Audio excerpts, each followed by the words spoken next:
Nagbabalik po. So, nagbabalik po tayo. Ayan, gaganunin mo lang kasi may space talaga siya dyan. Sa ayaw nyo at sa hindi, meron talaga siya. Hanapin nyo lang yung parang pinaka pwedeng magkasya. Pero hindi naman kasya, parang susundutin mo lang naman ng onte.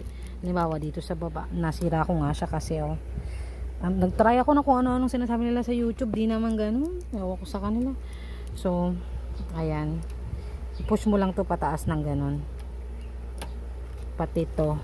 Pag na-push mo siya ng pataas, sabay mo na din yung sa iba. Ayan, ayan. O, diba? Hanggang sa pag ganun-ganun siya. Pag ganun-ganun na siya.